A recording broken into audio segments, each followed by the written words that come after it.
A man fought Keir Starmer's police state and won. There are people in prison for social media posts after the Southport attack who should not be there, in my view. I think that they were scared into pleading guilty. Yet they still received years behind bars, and one man, Peter Lynch, sadly took his own life. But Jamie Michael, a former Royal Marine, decided to plead not guilty, and it took a jury just 17 minutes to acquit him. He posted a video on Facebook in which he said things like this. Little one's been lost and 5 still critical. Okay. And that's the main reason really why I'm making this video. We couldn't make a video about 3 months ago, and I warned that this type of thing was going to start happening. We, as a community, should not let any of these type people into our valley, okay? We shouldn't let any of these migrants who've just come into the country, okay, settle here in the valleys. We need to be onto the councillors. We need to be onto the politicians to make sure this doesn't happen. Now, he may have said some things in what was about a 13-minute video that were a bit clumsy. But in the wake of the Southport massacre and the Hare Hills riots, which, by the way, saw scenes like this...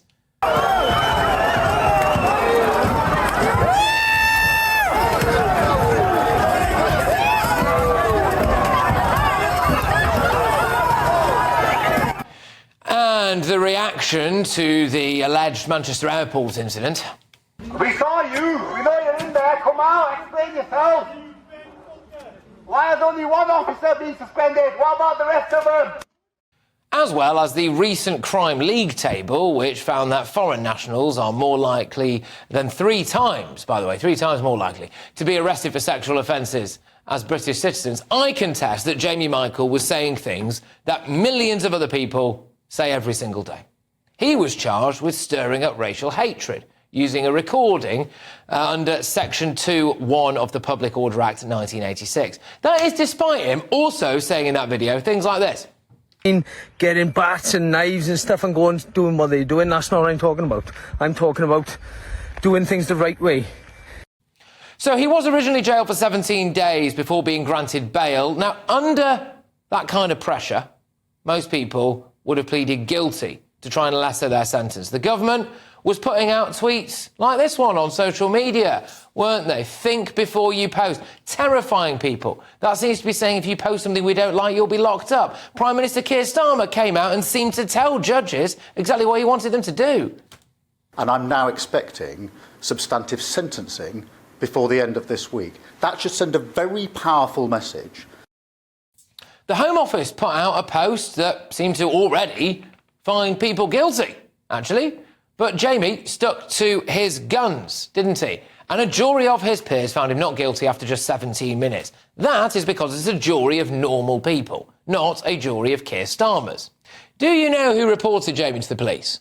Someone who worked for the Welsh Labour Party in their communications team, apparently.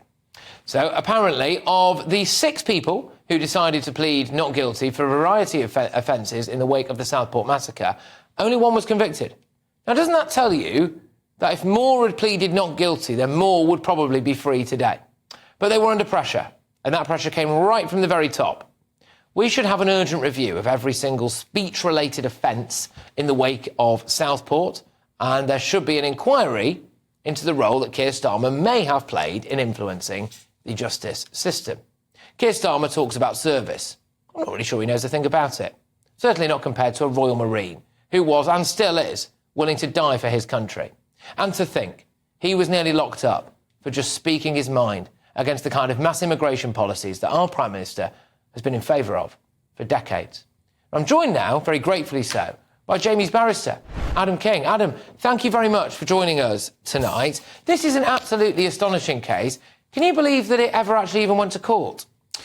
Well, I can believe it. I've just done the trial, but I'm surprised that they decided to charge it. We asked them to drop it. They didn't. I think ultimately that was a mistake. And he was actually potentially facing a bit of time in prison, wasn't he? Do you think this was just an egregious kind of trampling on someone's right to freedom of speech? Yes, I do. I think it was an egregious trampling on his rights to free speech. I should say we got, not lucky, but we were fortunate in that we had a fair judge, a very fair judge, and a fair prosecutor, and obviously a fair jury. That doesn't always happen, right? And I think the trouble with charging someone like Jamie Michael for saying the things that he said is that it could go horribly wrong. Do you think that there are people in prison now for certainly speech-related offences after the Southport massacre who, had they pleaded not guilty, could well have avoided prison? Undoubtedly, yes. Do you think they were pressurised into pleading guilty in some senses? I know of one or two, at least, decisions to remand a defendant in custody which would not have been taken. That is to say, they would not have been remanded in custody in normal circumstances.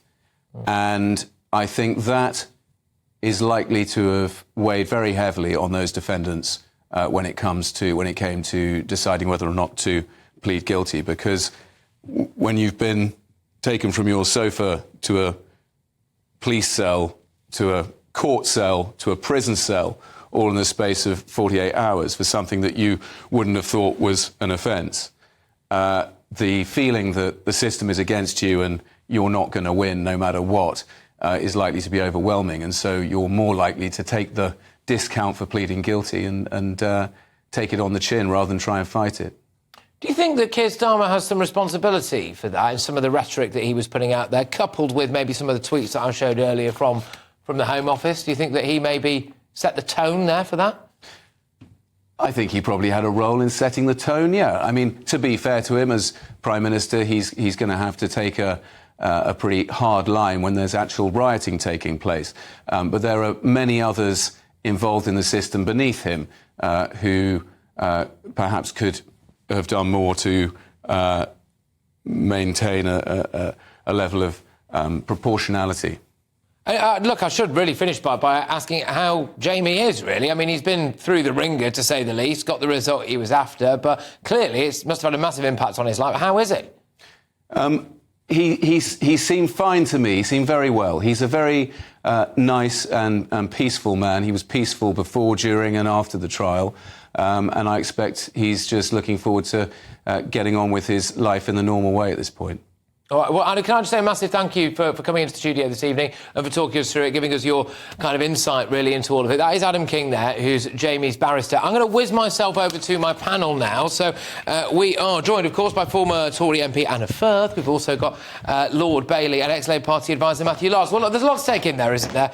Anna, do you think there should be some kind of review here? I mean, a jury, the standout line for me, though, was that it took a jury of his peers 17 minutes, right? Because that is essentially a jury of really normal people. Yep. And I don't think, based on anything he said, that most people would think that he could be staring down the barrel of years in prison. You know, do you think we need to kind of review into the sentences of some of these people? I think we probably do. I think this was a particularly stark case, and I'm amazed that he was charged with, with an offence that carries a 7-year prison sentence, potentially. Obviously, it's unlikely anyone would get that much, but that shows the severity of the charge he was facing. I listened to the whole of that 13 minutes this afternoon. You showed us a few clips.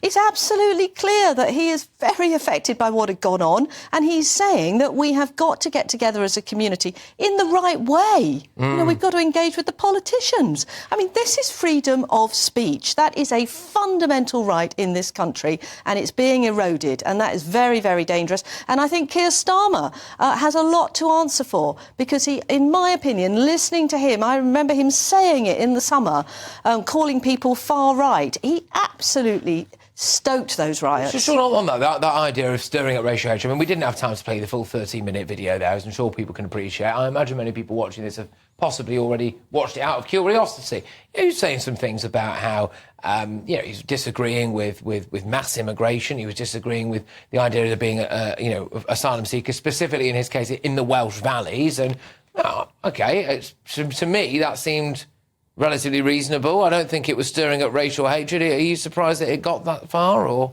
I think the thing that stuck out for me is what the police are struggling with, this idea that they two-tier police. So what's happened is you've had this guy who's made these comments. Some people may have liked them, some people would have not have liked them. But the point is you've had people who've done equally extreme things, far more extreme things on the other side, who didn't even get a knock on their door, forget put in front of a judge and maybe potentially facing 7 years. And this is where the judiciary can help out the police by being proportional. It does look like if you're in line with the Prime Minister, because he said some very strong words about what he would like to see happen, you're fine, you can push. And if you're not, you're in trouble, as he sees, if he sees you as far right. And I think that's a worry for our country, because it's breaking communities apart. We have to let people have free speech, but more importantly, politicians need to step back from winding up the system to act against the public. I will just draw a distinction, because I mentioned Peter Lynch, who sadly took his own life whilst behind bars. But Peter, as I understand it, was actually convicted for being part of disorder, physical disorder. In a way, of course, that Jamie was not. Jamie's was verbal. It was more of a freedom. It was an opinion. He expressed it was an opinion thing. Now, I'm not necessarily saying that I think either of them should have gone to prison, by the way, but there is a difference to that offence there. So I'll make that very clear. But I think, you know, the question I've been posing now, pretty obviously, really, is whether or not Keir Starmer had a role to play in people like Jamie even ending up in court. Do you think he did with the rhetoric he was using at the time? No, I don't think that he did. I don't think we have. Thank goodness, I don't think we have that kind of judiciary. I mean, let's remember that we have. I know you're not always plugged in reading the Guardian, but I was reading a piece earlier in the week from one of the Just Stop Oil people who is rightly behind bars because they were found guilty of those offences. I mean, it seems to me, as far as Jamie's concerned, that actually the system worked. That the jury found him innocent, and that was right. Of course, there were some cases. He was locked up for 17 days, this man. Imagine the one. Anna, let Matthew come back. And there were always questions about whether cases should get there. A lot of innocent people do end up locked up because that's how the system works before they're ultimately found innocent. What I don't think we can have is the narrative of, this is a whole group of political prisoners. This takes us over to what happened in the States, where Trump just let out everybody who had been found guilty in court after court for their part in the disorder there. I think it does pose the question. I think you're right, fair enough, absolutely. But I do also think it poses the question, Sean, that if more people had pleaded not guilty and it had gone to a jury of quote-unquote normal people, really, I think there's a significant chance that more of them would have got off. Absolutely. I think there's two things to say. If the Prime Minister stands up and says he expects, it pushes the view of it one way. He's very important to the mood music. But I go back to me, which is the more important point. If we are seeing that only a certain political view ends up in court and somebody can do something equally extreme on the other end of that political view and doesn't even get a knock on the door, you pull communities apart, you create suspicion. And that, for me, is what this case highlights. We had a case, I think it was in London, where people had posted stuff, teachers had to go into hiding and all sorts. Nobody went and spoke to them about 17 days in jail while they figured out if they were guilty or not. And that did happen in this case. And that drives the idea that it's two-tier policing. People hate that term. The police are really struggling with it. But this is what people cite as evidence. And the powers that be, including Keir Starmer, need to do something about the perception they are putting out. Yeah. And the other thing that Keir Starmer did wrong, in my opinion, was not to give people the accurate information. The killer, and I'm not going to name him and give him that satisfaction, he is now a terrorist. He is now in prison for terrorist offences. And the police knew that, the Prime Minister knew that, and that information should have been given at the beginning. It should not have been withheld. And that in itself did not help. Nothing Keir Starmer did in the summer helped bring us together. Everything was, and the second thing that was was amazing for me as a former barrister, the amount of people who did not get bail, this chap. That's normally he would have got 17 days behind bars. Yeah, he would have got a bail within a few days. So, final word to you on this, Matthew.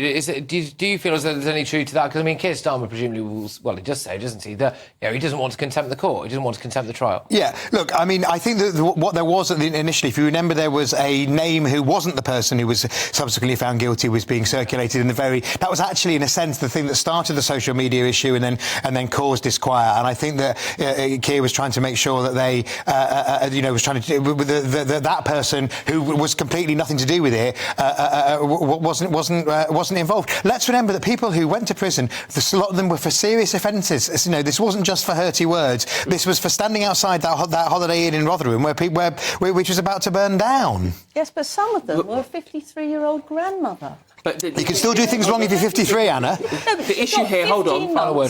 Posting on Facebook. The last thing to look at is who reported him, because it has a political element, because you had Labour councillors running around encouraging people to report. That's something that the Labour Party need to look at, because, again, I go to my point about pulling communities apart. It looks like people are trying to silence different political views. That's not helpful. Well, look, thank you to our wonderful panel. Thank you again, by the way, to Adam King, the barrister in this case. He's been sitting diligently over there. And I think, I probably know I would give a call to if I was ever in a pickle, but that's probably a matter of when, not if.